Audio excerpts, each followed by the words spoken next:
할렐루야, 할렐루야. 이 크리스천 앞에 연락을 받습니다. 아멘. 감사합니다. 아멘. 생각하면서 기도를 드려.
주님의 은총 속에 만물이 더욱 생명이 있음을 찬양하는 것을 저희들이 보면서 저희들도 주님을 찬양할 수 있는 거룩한 백성으로 불러주셔서 다시 한번 감사를 드립니다. 저희들이 드리는 이 예배를 기쁘게 받아주시고 아침 이슬 같은 은혜로 화답하여 주시옵소서. 사랑과 은혜가 많으신 하나님 아버지, 이 세상의 코로나로 인해서 이리저리 시달리다가 코로나가 많이 물러가고 저희들의 마음이 놓입니다. 주님, 은혜인 줄 믿습니다. 남아있는 것까지 다 물져 주시고 저희들 일상생활에 지장이 없도록 주님 도와주시옵소서. 사랑의 하나님, 제 많은 인생들이지만은 주님의 그 넓어진 사랑으로 모르는 과거까지 용서하심을 믿고 이 시간에 머리를 숙여 싸우니 넓으신 품으로 품어주시고 긍휼을 베풀어 주시옵소서. 주님을 믿는 믿음이 행복임을 깨닫습니다. 주님을 기억하는 삶이 즐거움을 얻을 수 있는 저희 모두가 다 되게 도와주시옵소서.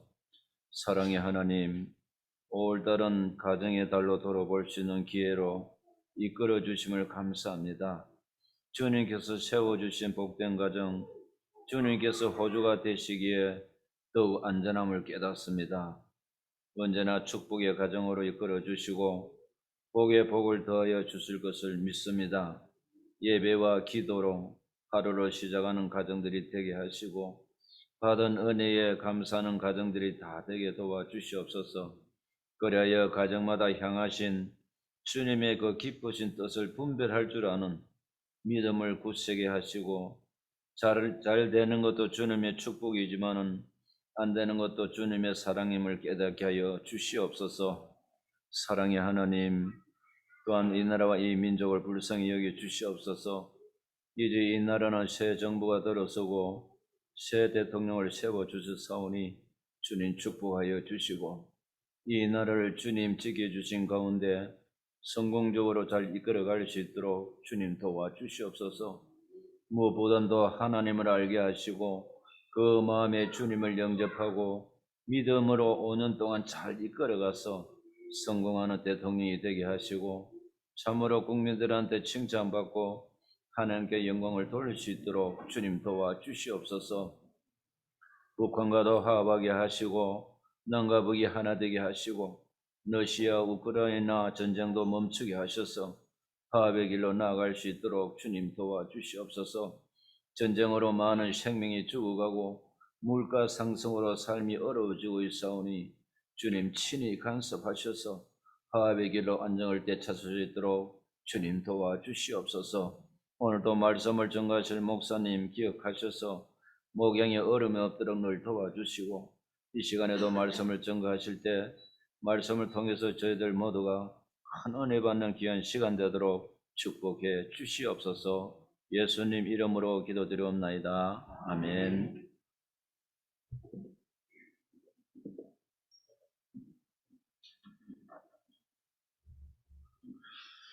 네, 할렐루야. 네, 우리 옆에 있는 분들 먼저 인사를 좀 할까요? 네, 반갑습니다. 잘 오셨습니다. 우리 중고등부 친구들 머리 콱 숙이지 말고 깜짝 퀴즈를 나중에 우리 사모님이 물어볼 건데 오늘 목사님이 1번, 2번, 3번을 설명을 할 거예요. 1번, 2번, 3번을 잘 얘기해 주는 친구한테 목사님이 선물 하나 이렇게 쏘는 걸로 할게요. 메모해 놓고 이렇게 잘 들으면 좋겠다 싶어요. 하나님 말씀 보겠습니다. 로마서 2장입니다. 찬양팀도 마찬가지. 우리 중고등부만 포함한 겁니다. 로마서 2장. 잘 귀를 기울이세요. 2장 1절부터, 오늘 좀 길어요. 1절부터 16절까지 같이 한번 기니까 2절씩 교독을 좀 해보죠. 2절씩입니다. 제가 읽습니다. 그러므로 남을 판단하는 사람아, 누구를 막론하고 내가 핑계하지 못할 것은 남을 판단하는 것으로 내가 너를 정죄함이니 판단하는 내가 같은 일을 행함이니라. 이런 일을 행하는 자에게는 하나님의 심판이 진리대로 되는 줄 우리가 아노라.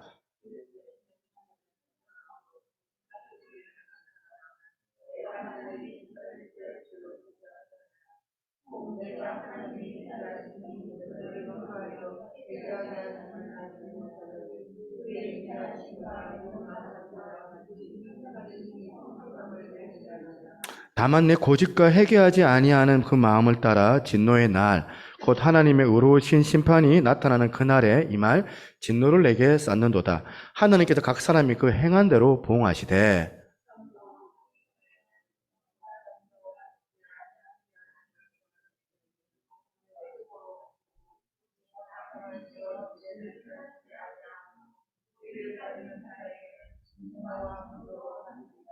악을 행하는 각 사람의 영에는 환난과 공고가 있으리니 먼저는 유대인에게요 그리고 헬라인에게이며 선을 행하는 각 사람에게도 영광과 존귀와 평강이 있으리니 먼저는 유대인에게요 그리고 헬라인에게로다.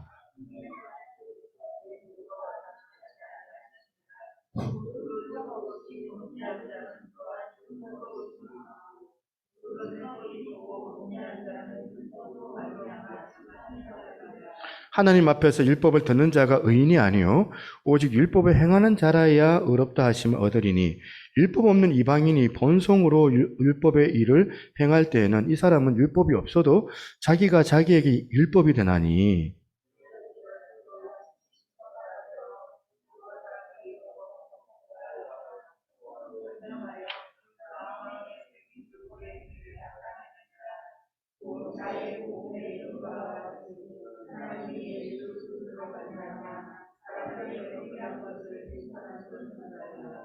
아멘. 네, 오늘은 제목으로 이 길 끝에서 주님을 보리라는 제목으로 함께 하기를 원합니다.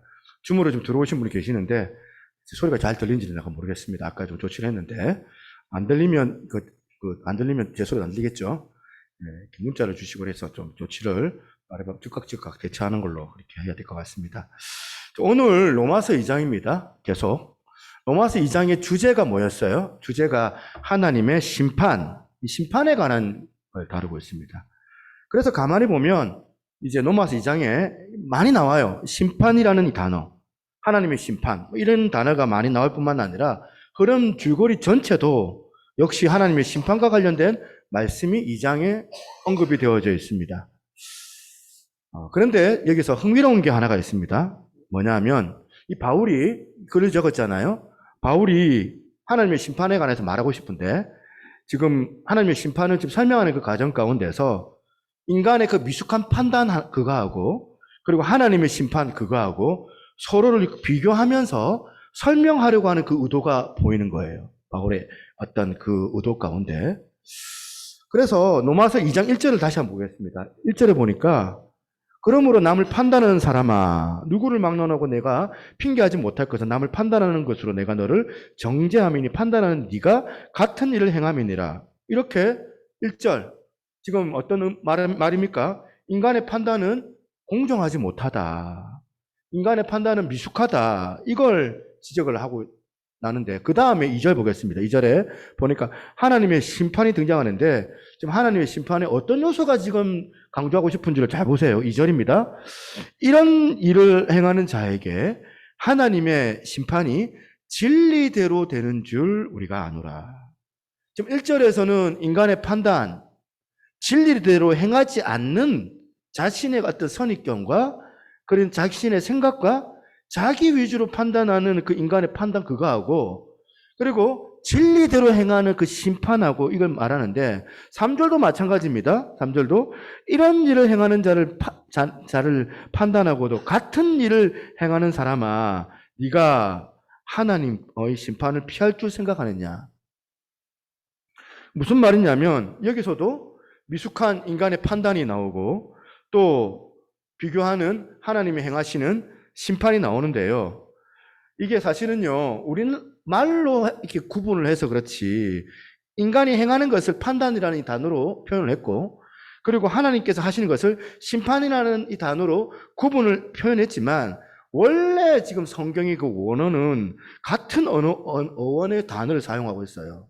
뿐만 아니라 영어 성경도 둘 다 저지먼트, 심판, 이런 헬라어의 뜻을 그대로 영어 성경은 번역을 하고 있거든요. 인간의 판단이 아니고 심판. 그렇다면 이걸 여러분 가지고 뭘 의미할 수 있을까? 지금 바울은 이 하나님의 심판을 설명하려고 인간 그 미숙한 판단 이것과 같이 세워놓은 그 하나님의 심판, 이 둘을 비교하면서 하나님의 심판이 얼마나 진리대로 그렇게 온전하게 흘러가는지를 바울이 강하게 그렇게 부각을 시키고 싶은 거예요. 그래서 오늘 이 하나님의 심판의 이 부분을 중심으로 생각을 좀 살펴보려고 하는데, 불완전한 인간의 판단하고 그 다음에 진리대로 행하는 하나님의 다른 이 심판의 특징이 뭘까? 뭐가 다를까? 뭐 어떤 차이가 있을까? 세 가지로 정리를 해봤습니다. 첫 번째가 뭐냐면, 불완전한 인간의 판단하고 다른 하나님의 심판의 특징이 뭐냐면 심판의 공정성이 다르다는 겁니다. 여러분, 인간의 판단은 공정할까요? 공정해요? 아무리 노력을 해봐도 우리 인간의 판단은 공정한 부분에서 벌써부터 결함이 생겨요. 내로남불, 내가 하면 로맨스, 남이 하면 불륜, 공정하지 못하게 남을 판단하는 것에 대한 지적의 단어가 바로 요즘에 말하는 내로남불 아닙니까? 인터넷에 이런 내용의 글이 하나 있더라고요. 한번 읽어주시죠. 한번 들어보십시오. 남이 잘못을 지적하면 비판적인 것이고 내가 잘못을 지적하면 예리한 것입니다. 남이 온순하면 나약한 것이고 내가 온순한 건 우아한 것입니다. 남이 잘 차려입으면 허영심이 많은 것이고 내가 잘 차려입으면 미적 감각이 뛰어난 것입니다. 남이 자기 생각을 말하면 성질이 나쁜 것이고 내가 내 생각을 말하면 솔직한 것입니다. 남이 큰 위험을 감수하면 무모한 것이고 내가 위험을 감수하면 용감한 것입니다. 이게 뭐예요? 지금 뭘 얘기하는 겁니까? 사람은 너나 할 것 없이 늘 자기중심적이에요. 자기 위주의 선입견을 가지고 판단하고 생각하는 존재라는 것을 드러내는 말 아닙니까? 내로남불. 이런 선입견을 가지고 있는 우리가 어떻게 판단할 수 있겠냐? 어떻게 공정하게, 어떻게 그렇게 심판할 수 있겠느냐? 바로 이 이야기입니다. 인간의 잘못된 선입견, 이 판단이 얼마나 위험하냐 가만히 보니까 여러분 마녀사냥 들어보셨죠? 마녀사냥. 이게요, 중세 유럽에서 교회가 했던 거더라고, 교회가. 교회가 종교재판이라는 이름으로 멀쩡한 사람을 마녀로 몰아가지고 화형, 불에 태워 죽이는 그 말도 안 되는 그 천인공노할 일을 저질렀던 게 어디서 했다고요? 교회가 그 일을 했다는 거예요, 교회가. 중세에서 이 종교재판에서 마녀 사냥을 당해가지고 억울하게 목숨을 잃었던 사람들이 독일에서만 3만 명. 잔다르크 아시죠? 잔다르크 여러분도 잘 아시지만 15세기 100년 전쟁 말기에 이 프랑스를 구원해낸 아주 유명한 여인인데 이분도 이 종교재판으로 마녀로 낙인 찍혀가지고 하형당해 죽은 것 여러분 알려지지 않았습니까? 알고 있지 않습니까? 이런 것이 뭐냐? 인간이 행하는 판단의 한계, 연약함의 결함이라는 거예요. 그런데 그때만 마녀사냥이 있는 게 아니에요. 요새도 한 특정한 인물을 지목해가지고 온갖 뉴스를 해가지고 하지도 않은 것까지 막 의혹을 제기 삼아가지고 그래가지고 그 사람 한 사람을 완전 매장을 시켜버리잖아요. 뉴스가. 마녀사냥이 오늘날에도 많이 쓰고 있는 단어예요. 이런 공정하지 못한 판단이 요새도 여전히 계속되고 있더라. 여러분, 돈 많은 사람들은요, 제가 뭐 돈 없는 사람, 돈 많은 사람 또 이렇게 발라치기 하고 싶은 마음 없는데, 돈 많은 사람들은 법적으로 미꾸라지처럼 잘 빠져나가요.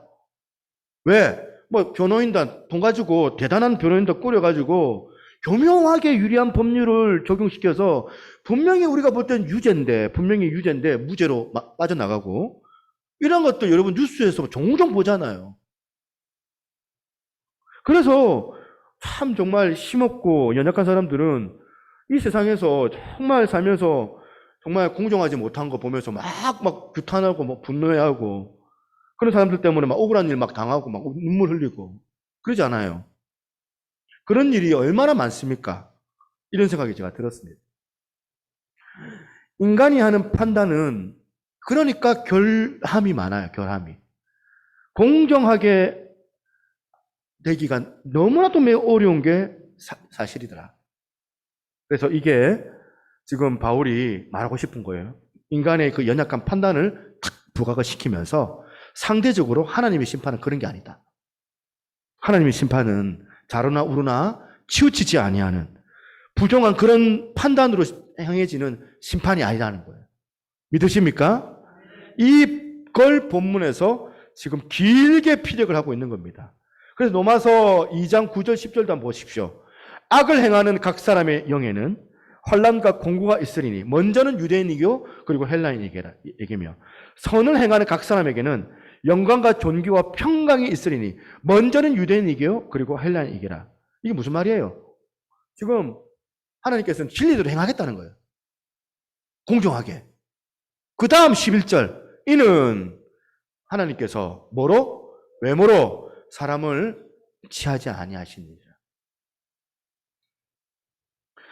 하나님께서는 인간과 같이 어떠한 기준도 없고 그리고 원칙도 없이 기분 내키는 대로 분위기 따라서 내리는 그런 판결이 아니고 눈치 보면서 하는 그런 판결이 아니고 아주 공정하게 심판하시는 분이라는 이걸 바울이 강조하고 있는 거예요. 그리고 16절을 또 보니까 하나님의 심판의 또 다른 특징 하나가 또 하나 나와요. 16절 한번 보시겠습니다. 같이 한번 읽어볼까요? 같이 있습니다. 시작. 곧 나의 복음에 이른 바와 같이 하나님이 예수 그리스도로 말미암아 사람의 은밀한 것을 심판하시는 그날이라. 그러니까 하나님의 심판의 특징이 또 하나가 뭐냐면 은밀하신 것까지 판단하시는 심판이라는 거예요. 여러분, 제가 목사잖아요. 목사로 목회를 하고 있잖아요. 여러분, 목회라는 게 뭔가 보니까 사람을 다루는 일이더라고요. 제가 사람들을 섬기고 대하고 사람을 다루면서 뼈저리게 제가 느끼는 게 뭐냐면 인간이요, 똑똑한 것 같은데 별로 안 똑똑해요. 여러분 동의가 되세요? 이 부분? 아무리 똑똑한 척 해도 인간은 늘 눈에 보이는 것만 판단하고 그렇게밖에 할 수 없는, 판단할 수밖에 없는 정말 미력한 존재가 바로 인간이더라고요. 그래서 속아 넘어서 갈 수밖에 없는 거예요. 자기도 나는 아니야 얘기하지만 자기도 당하고 있는 것 아닙니까? 우리도 보이시피싱 당한 사람들, 말도 안 되는 그런 거에 막 넘어가는 분들의 공통적인 놀라움이 뭐냐면 자기가 이제 보이시피싱 당해가지고 결국에는 이제 그 작자들한테 몇 천만 원 입금을 해주고 나서 그 사람들이 하는 이구동성 하는 외침이 이거는 순 어리석은 사람들만 하는 일이지 내가 속을 줄은 꿈에도 몰랐다. 보이시피싱, 사기. 그러니까 그걸 모르니까 그 사람이 멍청한 거죠. 우리 인생이 가지고 있는 이 연약함이라는 것은 우리는 눈에 보이는 것 말고는 볼 수가 없는 존재이기 때문에. 그러니까 자꾸 속는 거 아닙니까? 제가 목회를 해보니까요, 사람 속이는 게 진짜 식은 죽 먹기더라고요. 그렇다고 제가 식은 죽을 많이 먹었다는 그런 소리가 아닙니다. 또 여러분 또 이상하게 또 생각하실라. 그게 아니고 저는 하나님을 의식해서 목회를 해서 그런 거 잘 못해요. 못하는데 가만히 보면 그렇게 할 수 있겠더라고요. 작정만 하면 사람 속이는 거는 뭐 말도 알겠다. 사람들은 눈에 보이지 않는 영역을 전혀 못 보는 그런 연약함을 가지고 있는 거거든요. 그런데 하나님께서 여기에 반해서 어떻게 하십니까? 은밀한 것까지 보시는 심판. 이게 하나님의 심판이에요. 그래서 저는 하나님의 심판이 두렵습니다. 여기 한 가지 짚고 넘어가야 될 게 하나 있는데요. 여러분 혹시 여러분의 삶의 종착지가 어딘지 아십니까? 혹시? 삶의 종착지. 지하철 타면 여러분 정신을 안 차리면 한 번씩 그런 적 없어요? 목적지하고 정반대 방향으로 막 가가지고 막 1시간, 2시간 그냥 걸러가지고 다시 지하철 타고 돌아오고 그런 적 없어요? 제가 뭐 부산에도 그런 적이 있는가 제가 기억을 잘 못하겠는데 서울에 가서 경기도에 살 때 서울에 볼 일이 있어가지고 한 번씩 지하철 타는, 그 지하철이 거미줄 같이 생겼잖아요. 지하철이, 서울은. 근데 서울 지리를 잘 모르니까 나중에 보니 거꾸로 타고 가고 있는 거예요. 나중에 이제 나는 남쪽으로 가야 되는데 저 북쪽에 가 있어. 저게 서울 저 끄트머리 북쪽에, 의정부 쪽에, 저쪽에. 나는 저쪽에 그 인천 쪽으로 가야 되는데 몇 시간 다시 되돌아오고, 그런 바본 같은 짓을 지하철에서 제가 여러 번 했습니다. 우리 집 사람이 한 번씩 늦게 들어오니까 여보 왜 이렇게 늦게 들어와 하면 이제 제가 이제 아무 말을 못 하는 거죠. 멍청해 갖고 내가 지하철 거꾸로 탔다고 내가 말을 못 하는 거예요. 그래서 요즘에는 지하철 탈 때 항상 신경 쓰고 보는 게 뭐냐면 내가 가야 될 목적지, 종착지가 어디냐, 이거거든요. 우리 인생도 마찬가지예요. 우리가 그냥 인생 중간에 좀 헷갈리기도 하고 넘어지기도 하고 자빠지기도 하고 또 엉뚱한 길로 가기도 하고, 그리고 이런 일을 우리가 좀 겪는다고 할지라도 지금 내 인생의 이 종착지를 내가 정확하게 내가 인지하고 알고 있다면 가정은 좀 혼란스럽고 시간이 걸린다 할지라도 그러나 우리 삶에 큰 어려움은 없다라고 저는 생각을 합니다. 목적지만 알면. 그런데 다시 여러분의 인생의 종착점은 어디라고 생각을 하십니까? 바로 이 문제를, 이 질문에 대한 답을 담고 있는 찬양이 아까 불렀던 우리 찬양이에요. 주님 다시 오실 때까지 나는 이 길을 가리라. 인생은 나그네 길이라고 어딘가로 지금 가고 있는데 좁은 문 좁은 길 나의 십자가 지고, 그 다음 가사를 보니까 우리 인생의 종착지를 분명하게 설명을 이렇게 하고 있습니다. 나의 가는 이 길 끝에서 나는 주님을 보리라. 우리 인생의 종착지는 예수 그리스도예요. 어떤 가정, 어떤 삶, 여러분들의 삶 가운데 다양한 삶들이 있겠지만 그런 가정의 삶을 살았고 어떤 길을 걸어갔고, 다 사람마다 다 다르지만 우린 다 전부 다 하나님의 자녀, 다 그리스도인들이 걸어가는 인생의 마지막 종착지는 바로 예수 그리스도, 그분 앞에 서는 거거든요. 16절, 곧 나의 복음에 이른 바와 같이 하나님이 예수 그리스도로 말미암아 사람들의 은밀한 것을 심판하시는 그날이라. 예수 그리스도를 직면하는 그 인생의 종착지, 그 시점에서 심판주가 되시는 그 예수 그리스도의 심판을 우리가 받게 되더라는 거예요. 마지막에. 이게 우리가 알고 있는 우리 인생의 마지막이에요. 자, 그러면 우리 인생의 끝이 이렇게 된다는 것을 우리가 알았다면 여러분, 우리가 어떻게 살아야 되겠습니까? 우리의 인생의 마지막 종착지가 예수 그리스도, 그분 앞에 서는 거라면 그분은 공평하게 심판하시는 분이다. 그분은 은밀한 것까지 보시는 분이다. 그 하나님 앞에 내 인생의 마지막 그분을 대면하고 직면하여 심판을 받을 수밖에 없는 그런 존재인데, 그러면 우리는 어떻게 살아가야 되는 건가요? 여러분, 목회가요, 사람만 의식하고 목회를 하면 목회가 이상하게 변해요. 계속 사람만 의식하면 진짜 뭐 다른 데도 똑같겠지만 정관에 사시는 우리 애기 엄마들 얼마나 까다로운지 그렇게 생각을 하고 목회를 한다면 저 까다로운 저 아줌마도 구미에 어떻게 하면 내가 마음에 들게 할까, 잘 맞출 수 있을까 목회를 하고 계속 그런 것만 연구를 하고, 또 정관에 또 우리 아저씨들, 보통 사람들 아닌데 이 아저씨들 얼마나 똑똑한데 이 사람들 가운데 입맛에 맞는 이 설교를 이렇게 해야 되고 저렇게 해야 되고 뭐 이런 것만 계속 연구하다 보면은 진짜 목회가 이상하게 변해요. 그래서 제가 하나님 앞에 깨달을 때마다 자꾸 되뇌이고 하는 게 뭐냐면, 또 하나님 앞에 내가 나아가고자 하는 그 애씀이 뭐냐면 갈라디아서 6장 7절입니다. 같이 한번 읽어보겠습니다. 같이 있습니다. 시작. 스스로 속이지 말라. 하나님은 만홀히 여김을 받지 아니하시나니 사람이 무엇으로 심든지 그대로 거두리라. 내 인생의 종착지가 예수 그리스도를 만나는 것이고, 거기서 제가 주님 앞에 심판을 겪게 된다고 할 때에, 그렇다면 그분 앞에 내가 이 기준대로 어떻게 해야 될까? 내가 어떻게 살아가야지 것이 맞는 것일까? 저는 여러분들이 이 원칙이 선명하게 정리되는 시간 되기를 좀 바랍니다. 그런가 하면 두 번째, 불완전한 인간의 판단하고 그리고 하나님의 심판하고 다른 두 번째 특징이 뭐냐? 심판의 목적이 달라요. 2장에 묘사되는 인간이 하는 그 판단의 특징이 뭐예요? 늘 자기를 꾸며요. 자기 인정받으려고 하는 욕구. 늘 자기를 포장하고 자기를 높이기 위해서 어떻게든 상대방을 깎아내려야 돼요. 남을 폄훼해야지 내가 올라서니까. 상대방을 무시해요. 상대방을 부끄러운 자리로 몰아넣고 상대방을 공개적인 창피한 자리로 몰고 가려고 하는 거. 그게 인간이 내리는 판단의 특징이에요. 그게 인간의 판단이라면 하나님의 판단의 심판은 특징이 그렇지 않습니다.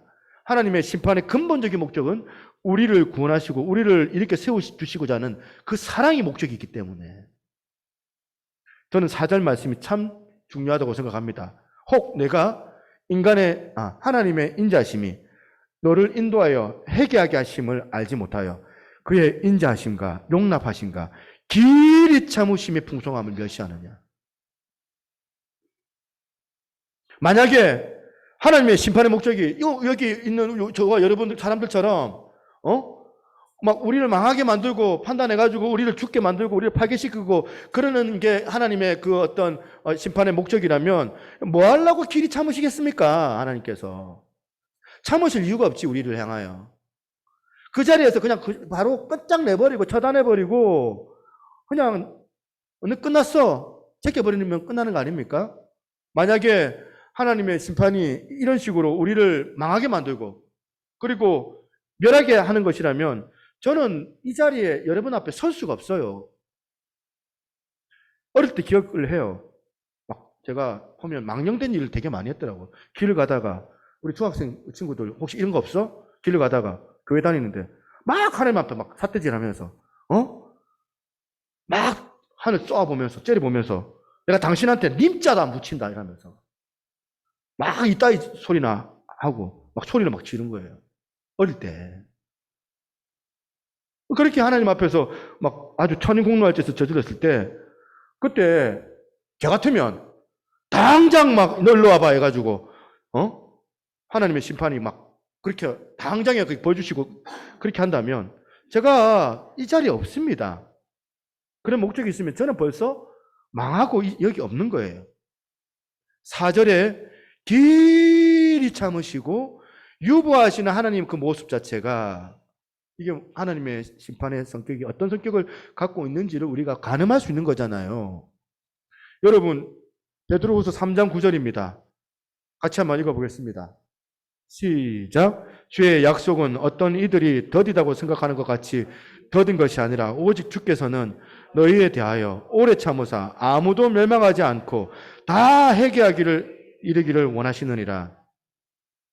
지금 로마서 2장의 큰 줄거리가 뭡니까? 유대인들이 왜 길이 참으시는 하나님의 오래 인내하심을 멸시한다. 사도 바울이 이런 지적을 합니까? 우리는 어떻게 써라도 한 영혼이라도 우리 하나님께서 더 구원해내시기 위한 인내하심, 하나님의 오래 참으심. 그래서 심판을 유보하시는 거예요. 심판을 유보하시며 길이 참으시는 그 하나님이시다는 거예요. 여러분들 그걸 이해한다면 우리가 지금 이 시간 당장 어떻게 해야 되냐? 회개하고 돌아서야죠. 유대인이 갖고 있었던 문제점이 지난 시간 말씀드렸잖아요.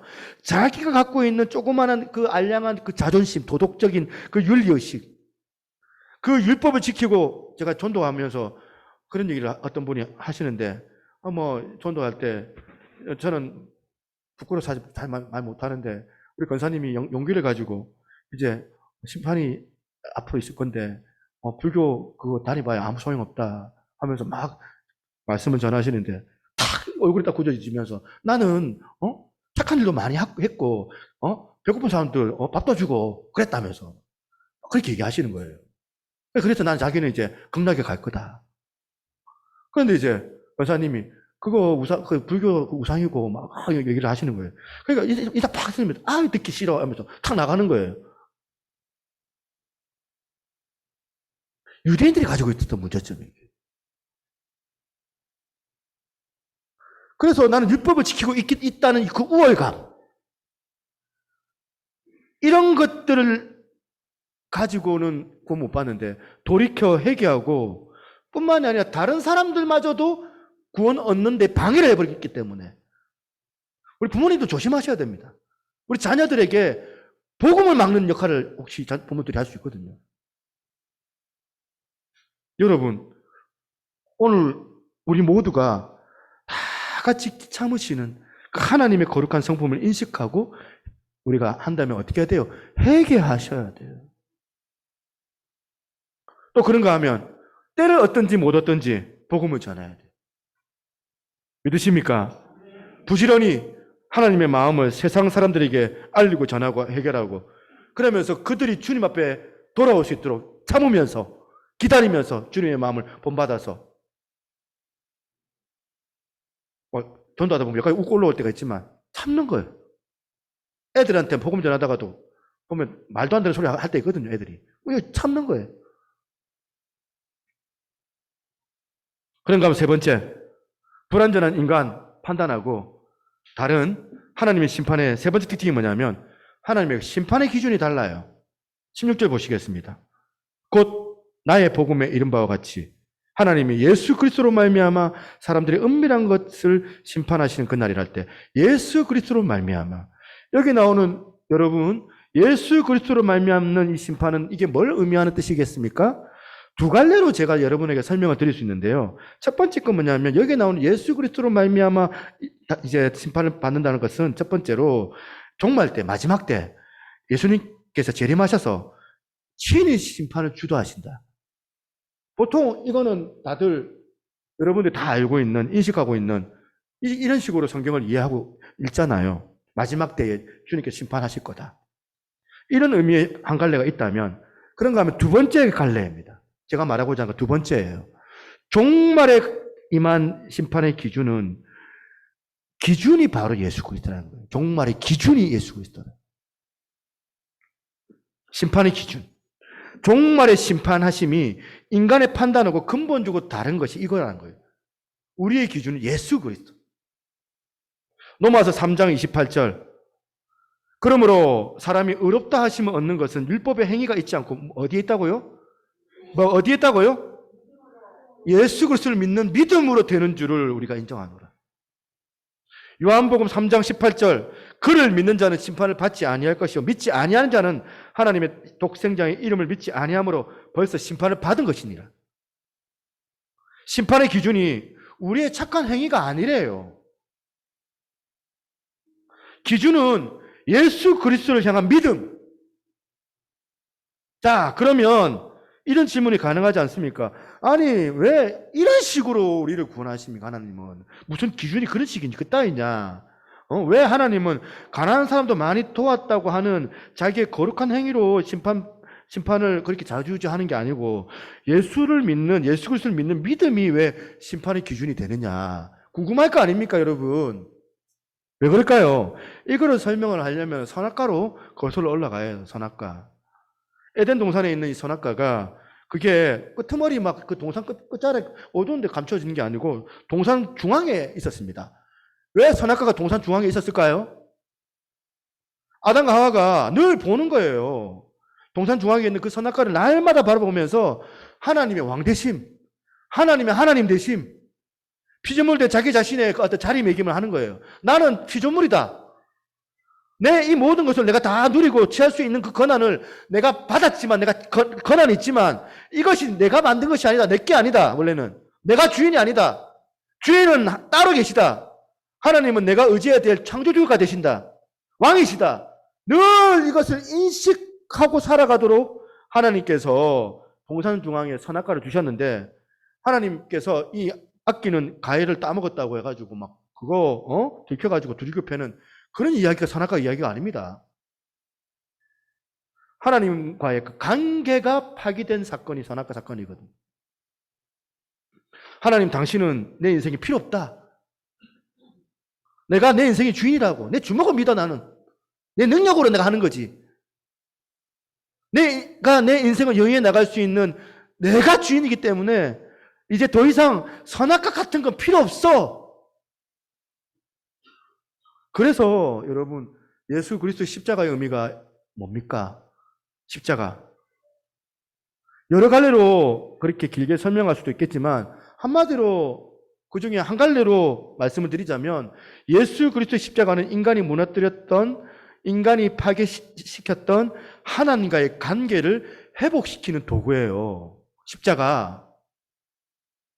인간이 무너뜨렸던 이 선악과를 다시 회복시키는, 관계를 복구시키는 게 바로 십자가예요. 이 십자가를 믿느냐? 심판의 기준이에요, 이게. 십자가는 우리가 하나님과의 그 관계가 깨어졌는데 그 깨어진 하나님과의 그 관계의 회복이 이게 십자가예요.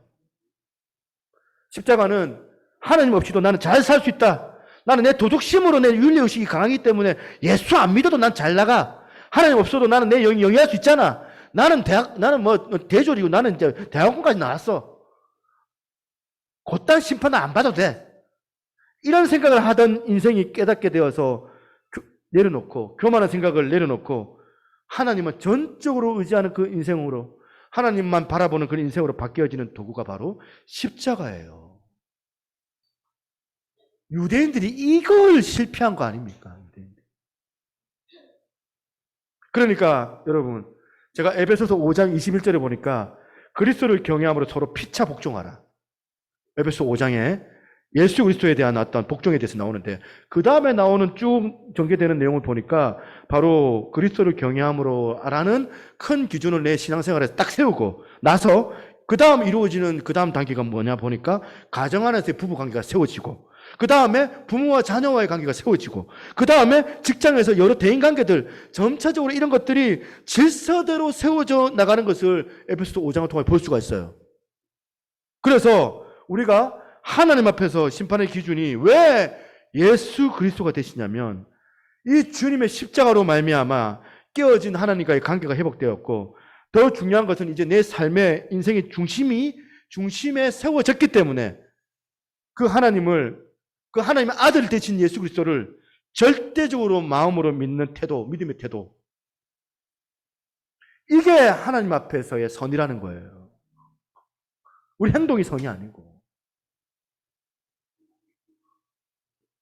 히브리서 12장 2절 같이 한번 읽어보겠습니다. 시작. 믿음의 주여 또 온전케 하시는 예수를 바라보자. 아멘. 이제 선악과가 복구된 인생, 예수 그리스도가 그 중심에 세워진 인생의 고백이 이거예요.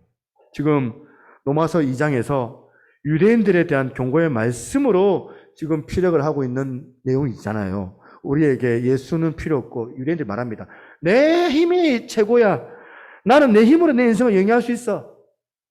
나는 1장에 나오는 그 포악한 인간들하고는 다른 종류의 사람이다. 1장은 정말 안 되지만 나는 이 정도의 도덕성을 가지고는 내가 구원받을 수 있다. 나는 심판을 피할 수 있다. 나는 내 힘으로 살아갈 수 있다. 선악과 없어도, 하나님 없어도, 예수 그리스도의 십자가가 없어도 나는 내 인생을 잘 산다. 잘 살 수 있다. 바로 이게 여기에 대한 사도 바울의 책망이 로마서 2장이라는 거예요. 그래서 복음이 필요한 사람들, 저 바깥에 있는 사람도 복음이 필요하지만 여러분들에게 복음이 필요한 거예요.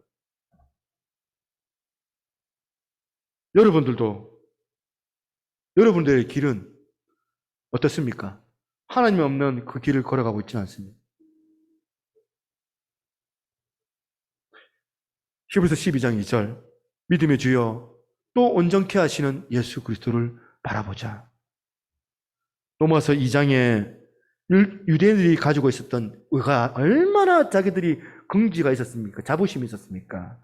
자기들이 가지고 있는 율법, 자기들이 가지고 있는 공로의식 이런 것들 때문에 예수 그리스도를 바라보는 그 일에 실패해가지고 지금 사도 바울한테 추궁을 당하고 있다면 오늘 저와 여러분들은 삶 속에서, 관계에서, 가정에서, 직장에서 사람들에게 마음이 무너지기도 하고 때로는 기댈 데가 없다고 할지라도 때로는 누군가의 말 한마디 때문에 상처를 받고 마음이 무너져 어둠 속에 거닌다 할지라도 여러분들에게는 예수님이 계세요. 여러분, 그 주님, 그분을 의지하고 그분 손을 꼭 붙잡고 그분이 들려주시는 그 음성에 귀를 기울이고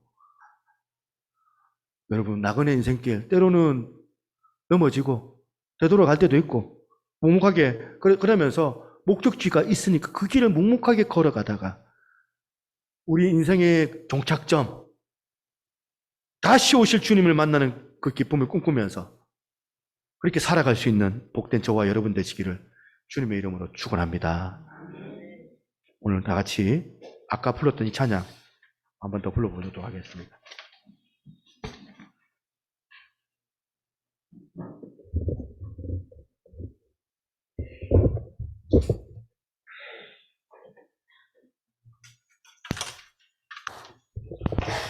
우리 인간의 판단과 다른 게 세 가지가 뭐라고 했죠? 첫 번째는 하나님과 인간의 심판은 공정이 다르고, 두 번째는 뭐였습니까? 목적이 다르다.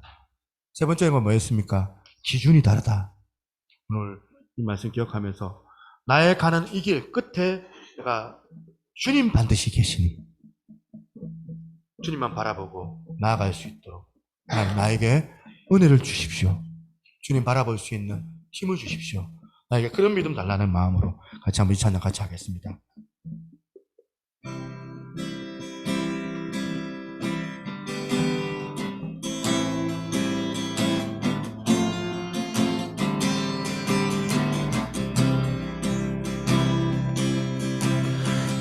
주님 다시 오실 때까지 나는 이 길을 가리라. 좁은 길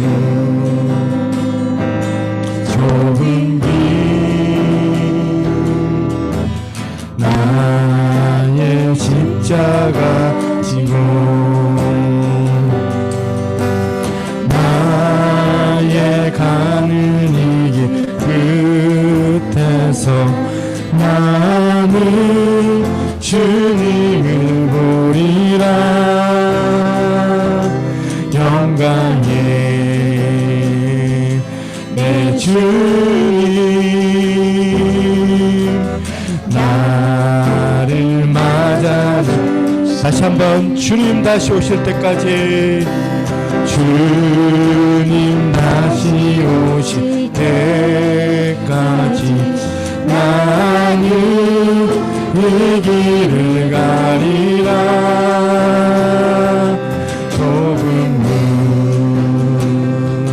좁은 길 나의 십자가 지고 나의 가는 그 길 나의 가는 이 길 끝에서 나는 주님을 보리라. 영광의 아멘 내 주님 나를 맞아주시리. 주님 다시 오실 때까지 나는 일어나 달려가리라. 주의 영광 온 땅 덮을 때 나는 일어나 노래하리. 내 사모하는 주님 온 세상 구주시라. 내 사모하는 주님 영광의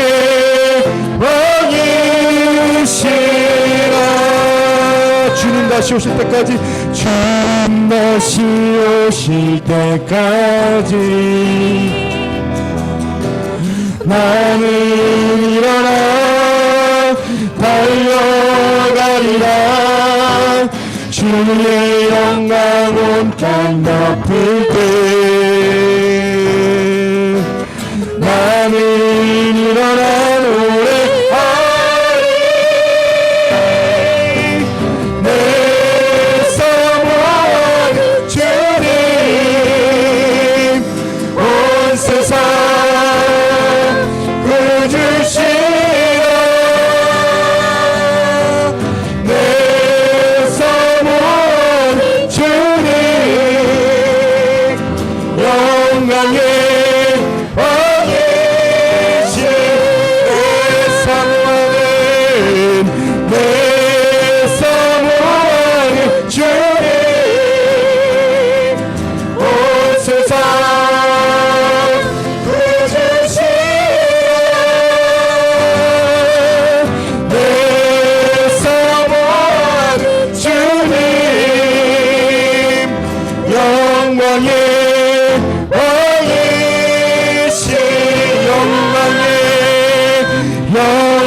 할렐루야. 아멘. 함께 합심해서 기도하겠습니다. 하나님,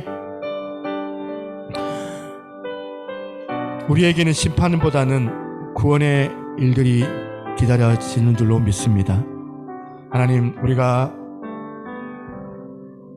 주님의 그 길이 참으심을 우리가 기억하며 주님의 그 성품을 닮아갈 수 있게 도와주옵소서.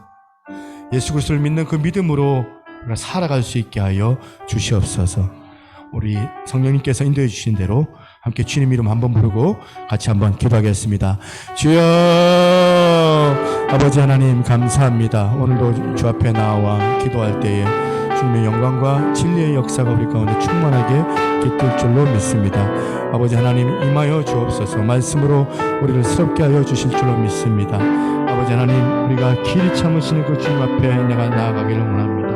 아버지 하나님, 인간의 그 판단과 다른 하나님의 그 심판을 우리가 다시 한번 생각해 볼 때 나의 기준이 내 힘과 내 능력이 아니라 아버지 그리스도 예수의 크신 아버지 이름으로 인하여서 내가 살 줄로 믿습니다. 우리 인생의 마지막 끝에 만나 주실 그 주님을 고대하며 우리가 때로는 객들로 갈지라도 다시 일어설 수 있도록 주님 우리를 붙잡아 주시고 주님만 온전히 바라보며 나아갈 수 있는 저희들 되게 하여 주시옵소서. 함께 하실 하나님을 예배드렸고 모든 말씀 살기신 예수 그리스도 이름으로 기도드려옵나이다. 아멘. 하나님 아버지 감사합니다. 우리 예배의 주인이신 하나님 영광을 받아 주옵소서. 주의 말씀을 통하여 다시 한번 하나님의 그 구원 방법을 깨닫게 됩니다. 십자가의 그 도구로 통하여 예수 그리스도를 믿는 그 믿음으로 말미암아 다시 한번 의롭게 될 줄로 저희들이 믿습니다. 이전에 내가 의지하였던 내 힘과 내 능력 또한 내 생각들을 이 시간 내려놓고 전심으로 주님을 바라보며 나아가게 도와주시고 때로는 회개할 일이 있다면 회개할 수 있게 도와주시며 때로는 말씀을 전할 복음의 순간이 있다면 담대하게 그리스도 예수의 그 믿음을 전할 수 있는 저희들 되게 하여 주시옵소서.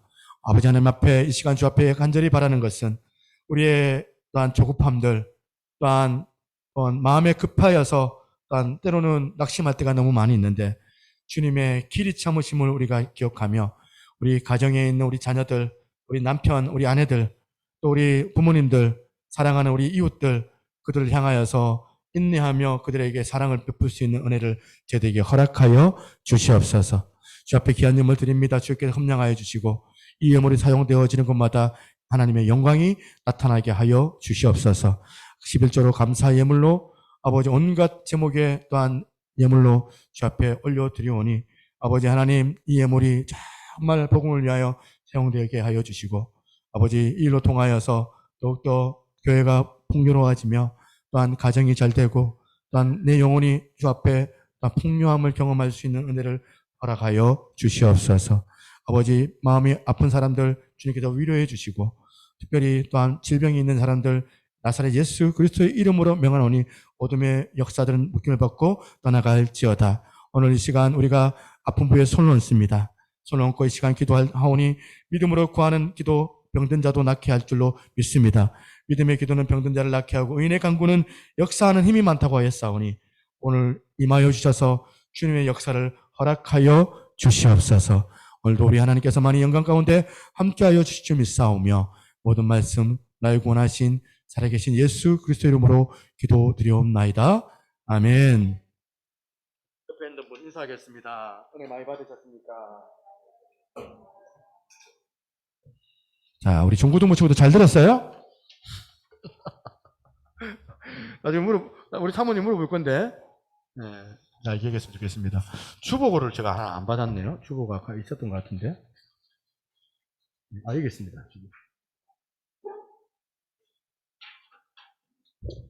네, 강구하겠습니다. 샬롬, 부는 바람이 한껏 시원하지만 그만큼 한낮의 햇볕은 따갑습니다. 지치고 무거운 몸, 하나님의 위로와 평안이 여러분들과 함께 하시기를 바랍니다. 예, 이번 주에 계획했던, 우리 아이들 저기 난리 났습니다, 지금. 이제 견디다 못해가지고 이제, 하고 있습니다. 예, 우리 산상기도회를 이번 주에 이제 좀 하려고 합니다. 저녁에 여러분들 이제 좀 늦은 시간인 것 같아서 저녁 6시 반으로 제가 일단 정했습니다. 6시 반에. 일단은 뭐, 감상기도 은혜 안 된다는 분도 계시고, 가난 수양관 은혜 안 된다는 분도 계시고, 여러분들의 그 이야기들 다 수용할 수는 없습니다. 그래서 양쪽 교회 다 가는 걸로 했습니다. 예, 그래서 감상기도 이번에 갈 텐데, 참석하실 분들은 차량 운행 때문에 그래요. 참석하실 분들 미리 교육자에게 연락을 좀 해주시기를 바랍니다. 6시 반까지.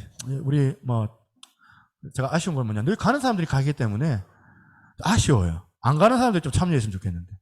내가 이번에 은혜 받고 싶어요 하면서 가급한 마음으로 좀 찾아오시면 좋겠는데. 좀 그렇게 여러분 오시면 좋겠다 생각을 합니다. 중고등부 MT를 합니다. 5월 31일 날 저녁에 출발해서 하루 풀빌라에서 하룻밤 자고 그 다음에 경주월드 가서 이제 하루 이제 아이들과 같이 MT 멤버십 트레이닝입니다. 관계를 좀 다지고 오려고 합니다. 왜 그러냐면 우리 아이들이 일단은 교회에 재미가 있어야 됩니다. 교회 맨날 예배만 드리고 성경 공부만 하고 재미없어요. 교회 안 갈래요. 보통 이렇게 교회를 안 오더라고요. 믿음도 없는데 재미라도 있어야지. 그래서 그 재미 가운데 믿음이 좀 들어가면 좋겠다. 말씀을 또 계속 들으면 또 믿음이 생길 거라 생각을 하고 일단 하는 것이니까 좀 돈이 좀 들더라도 그렇게 하려고 합니다. 이 아이들이 우리 교회 미래고 이 아이들이 우리 교회를 이후에도 계속 책임져야 된다. 저는 믿기 때문에 그렇게 하는 겁니다. 많이 기도해 주시기 바랍니다. 그리고 셀장들은 이번 달까지 셀을 꼭 가져주십시오. 꼭 가져주시고 혼자서라도 하십시오. 아무도 올 사람이 없다면 혼자서라도 하시고 보고를 해주시기 바랍니다.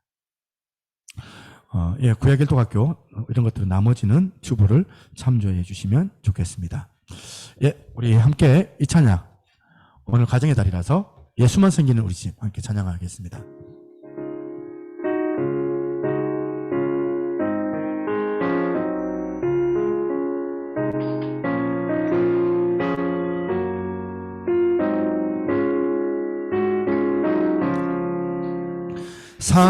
사철의 봄바람 불어있고 하나님 아버지 모셨으니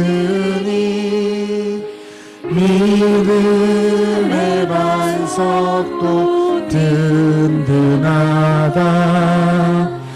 우리 집 즐거운 동산이라. 고마워라 임마누엘 예수만 섬기는 우리 집. 고마워라 임마누엘 복되고 즐거운 하루하루. 어버이 우리를 보이시고 동기들 사랑에 뭉쳐있고 기쁨과 서름도 같이 하니 한간의 조가도 천국. 아멘. 고마워라 임마누엘 예수만 섬기는 우리 집. 고마워라 임마누엘 복되고 즐거운 하루한 전주.